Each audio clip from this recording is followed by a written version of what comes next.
Nilikuwa na babangu mzee Mwasanjala, tukatoka nje, akaniambia, Manase, kijana wangu, wewe niambie, uko tayari kuwa mchungaji hapa? Nikamwambia ndio. Kanisa waliokuwepo wakati ule, viongozi au ile kamati, wakasema tunaomba tusaidie ili kuongoza hapa kwa mwaka mmoja. Na kuna wengine waliambiwa, kila mtu akawa anasema mimi siwezi kuwa mchungaji wa mwaka mmoja. Mimi nikasema kama Mungu anataka nifanye kazi kwa mwaka mmoja, kwa nini mimi nitake miaka zaidi? Kwa hiyo nikafanya huduma kwa mwaka mmoja, na ulipoisha mwaka niliwaita, nikawaambia nadhani hali ya kanisa imetengemaa kiasi, mnaweza kuendelea. Wakasema hapana. Wakakaa, wakasema ngoja kwanza tuongee tuone. Wakasema tunaomba utusaidie tena miaka mitatu. Tukafanya tena miaka mitatu. Nilipofanya miaka mitatu ilipoisha, nikawaita tena, nikawaambia sasa nimeshaandaa baraza la wazee, tunao viongozi, kanisa limetulia, mniruhusu niende. Sio kama mzee Kajiru yupo, mzee Fanuel Kajiru ajaje, walikuwa na wengine, na marehemu Mamatu na wengine. Wakasema Bwana, nadhani tulikuwa tunaenda kibinadamu. Anayemuita mchungaji ni Mungu. Wewe uendelee mpaka pale Mungu atakapokuambia basi. Ni mwaka wangu wa 21 sasa nikiwa kwenye hili kanisa.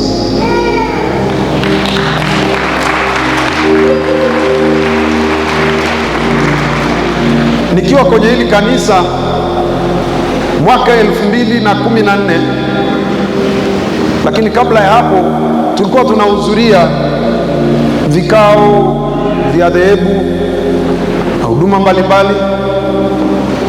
Lakini mimi nilikuwa na tabia kwenye hili kanisa, kila mwaka nilikuwa napeleka waombaji. Nilikuwa napeleka waombaji kwenye mikutano yetu. Nilikuwa nawachagua wamama kadhaa, nawaambia mtangulie mkaombee mkutano kwa gharama. Tunagharamia sisi kanisa, tunatanguliza waombaji siku 4 kabla, siku 5 wanaombea mkutano tu. Kwa hiyo nikawa nafanya hivyo mara kadha wa kadha. Mimi sikuwa kiongozi, ila nilikuwa tunapeleka watu kwenda kuomba ili mkutano uende vizuri na nini. Baadaye mimi nikachaguliwa kuwa naibu katibu mkuu, kuwa msaidizi wa Sumisumi. Nikafanya kazi chini ya mchungaji Sumisumi, lakini baadaye pia nilichaguliwa kuwa mwangalizi wa jimbo hili la Arusha. Nikaongoza jimbo hili kwa miaka 4. Nikawa msaidizi wa katibu mkuu kwa miaka 4. Nikawa mjumbe wa bodi ya wadhamini ya kanisa la Ubaptisti Tanzania kwa takriban miaka 3. 2014 ukafanyika mkutano mkuu Morogoro. Mimi nikatuma waombaji. Wakati huo tayari nilikuwa nimeshaandaa vijana wengi waombaji hapa, kina Yeremia, mchungaji Yeremia sasa, marehemu Joseph ambaye alikuwa mtumishi hapa, kina Godlove na waombaji wengine. Nikatuma timu ya waombaji kwenda Morogoro, na nikawaambia waende waombe mkutano, waombe kwenye eneo. Na mimi baadaye nilienda kwenye mkutano, na siku nilipoenda kwenye mkutano nikapewa nafasi ya kuongoza maombi. Na siku ile Mungu alitoa neema, tuliomba sana. Baadaye shughuli za mkutano zikaendelea. Walipendekezwa watu. Ilipofika wakati wa mapendekezo, wakati ule katiba yetu tofauti na sasa, watu walikuwa wanapendekezwa tu, watu wanaangalia wewe, wanaangalia wewe. Kwa hiyo na mimi watu walivyoangalia, mmoja akasema Manase, walitajwa kwanza watu wengine, watu wakasema Manase ni nani? Nikasimama. Waliposema Manase, wengine wakasema haka bado kadogo nini, lakini watu wakasema andika hivyo hivyo, ikaandikwa jina. Kwa hiyo 2014 mimi nikachaguliwa sasa kuwa askofu nikiwa na miaka 40.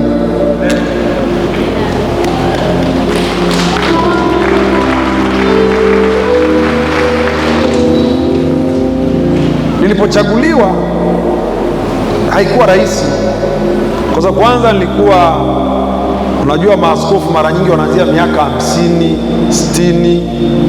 Kwa hiyo nilikuwa mdogo na wakati nimechaguliwa vile sasa, nilianza kukabiliana na upinzani pale pale, maana kuna watu wakawa wanasema sasa haka ni kadogo, hakajulikani, hakana uzoefu, hatujui na nini, na watu wanasema, unasikia na una kitu cha kuwafanya. Na hata mmoja alisimama akasema hata huyu hata ana shepu ya waskofu hata nini, hata watu, kwani si angekataa tu? Lakini tuliendelea na awamu ya kwanza. Nikamwambia mzee alikuwepo, mzee akaniambia tuendelee kuomba. Wakati huo mambo mengi yalikuwa hayajakaa vizuri kwenye kanisa letu, kwa hiyo ilikuwa ni kipindi cha matengenezo makubwa. Kwa kweli mimi sikuwa na msaada mwingine zaidi ya Mungu, na mzee alikuwa karibu sana kwa ushauri na kwa maombi. Nilikuwa nakaa milimani muda mrefu sana nikiomba na kukesha na Wakristo wengine ambao wengine sasa ni watumishi nao, na Pastor Elias na wengine wengi. Kwa hiyo tukawa tunaendelea. Awamu ya kwanza nilifurahia sana, nilikuwa najua sasa ukiwa askofu maisha yatakuwa mazuri, sasa we ni bosi. Lakini haikuwa hivyo, ilikuwa ni vipindi vigumu sana vya maumivu, vya upinzani. Na kumbuka nilikuwa na huduma ya kanisa hapa, nina huduma kama kiongozi, nina familia na mambo kadha wa kadha. Kuna wakati mimi kwenye maisha yangu nilikuwa nahisi wakati wote naweza nikafa. Yaani nilikuwa najua tu kwamba wakati wote naweza nikafa, ila niliweka nadhiri nikasema siwezi kurudi nyuma, niko tayari kufesi kilichoko mbele yangu, lakini sema siwezi kusalimu amri. Nilikuwa najua lolote linaweza likanipata. Na baadhi ya Wakristo walikuwa wananiambia wengine, unajua ukiongoza watu, kuna watu wanaweza wakakuambia, wakakueleza kwa upendo. Nikamwambia hata mimi hilo nimeliona. Kipindi cha pili cha uaskofu cha kuchaguliwa, mkutano wetu mkuu ulifanyika Yudo, na kukawa na upinzani mkubwa. Watu walienda mpaka mahakamani kuzuia, kupinga, na nikachaguliwa kwa mara ya pili, na kukawa na kesi nini, vurugu za kila namna. Lakini ngao yangu